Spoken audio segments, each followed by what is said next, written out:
இன்றைக்கி வேறு நம்ம காலையில் எழுந்துச்சி குளிச்சு கிளம்பி இன்றைக்கி நம்ம இடத்துக்கு வர சொல்லியிருந்தாங்க. அதனால் அப்படியே கிளம்பிட்டு சோப்புடவா பஸ்ஸில் ஏறி அப்படியே போயிட்டுருந்தோம். அதுக்கப்புறம் அப்படியே இறங்கி ரோட்டை கிராஸ் பண்ணிட்டு அதுக்கப்புறம் அப்படியே ரோட்டை வாட்சை விட்டு மேப்பில் எவ்வளோ தூரம் இருக்குன்னு பார்த்துட்டு இருந்தோம். அப்புறம் அப்படியே போயிட்டு முன்னாடிலாம் சென்னையில் வேலை எங்கே இருக்குன்னே தெரியாது. இப்போலாம் முக்கு வேலை இருக்குது. அப்புறம் அப்படியே ரோட்டை பார்த்தா ஏன்டா அப்படி இருக்குன்னு பார்த்தா எங்கேயும் தான் தண்ணி இருக்குன்னு பார்த்தா இங்கேருந்து வந்துட்டுருக்கு. அப்புறம் அப்படியே அனுமார் கோயில் போய் சாமி கும்பிட்டு பிரசாதம் வாங்கிட்டு அதுக்கப்புறம் பக்கத்தில் ஒரு நாய் நின்றுச்சு.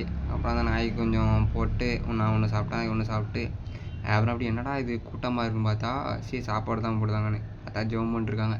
அதுக்கப்புறம் சூர்யான படம் ஒன்று இறங்கியிருக்கு போல். சரி போகலான்னு பார்த்தா காசு இல்லை. சரணா ஸ்டோர் ஒன்று பார்த்தேன். சரி என்னடா சரணா ஸ்டோர் போனால் நம்ம சம்பளத்தை எழுதி கொடுக்கணும் போல். அப்புறம் அப்படியே நம்ம வர வேண்டிய இடத்துக்கு வந்தாச்சு. டீத் டென்டல் கிளினிக் வந்தாச்சு. இங்கே தான் நமக்கு அப்பாயின்மெண்ட் கொடுத்துருக்காங்க இன்றைக்கி.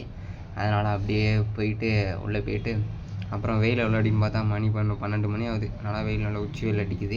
சரி அப்படி கேமராவோட தெரிய மாட்டேங்குது. அதுக்கப்புறம் அப்படியே லிஃப்ட்டில் ஏறி மேலே போயிட்டு ஒரு விசிட்டை போட்டு அதுக்கப்புறம் நானும் சுற்றி கண்ணாடி இருக்குன்னு பார்த்தேன்.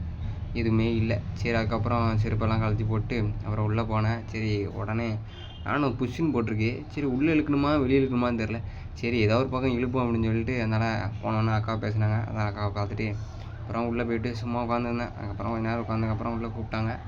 அடுத்து பார்த்து முடிச்சுட்டு அதனால் சரி ஒரு டீத்தும் ஒரு மவுத் வாஷும் கொடுத்தாங்க. அதை வாங்கிட்டு அதுக்கப்புறம் அப்படியே நடந்து வந்துட்டு இருந்தோம். பார்த்தா 2 காதல் புறாக்கள் பறந்து கொண்டு இருக்காங்க. சரி நம்மளும் தான் ஸ்லோவாக நடந்து போயிட்டுருக்கோம் அப்படின்னு சொல்லிட்டு நம்ம நடந்து போயிடுவோம் சொல்லிட்டு ஓடி ரோட்டை க்ராஸ் பண்ணிட்டு அதுக்கப்புறம் பஸ்ஸே வரல. நானும் வெயிட் பண்ணி பார்த்தேன், பஸ்ஸே வரல. அதுக்கப்புறம் ஜூஸை குடிச்சிட்டு அண்ணனுக்கு ஒரு ஃபோன் போட்டு அண்ணன் கூட வந்தாச்சு கம்பெனிக்கு. அப்புறம் வேலையை முடிச்சுட்டு அடுத்து நைட்டு ஒரு 11:30 போல் வீட்டுக்கு போனோம்.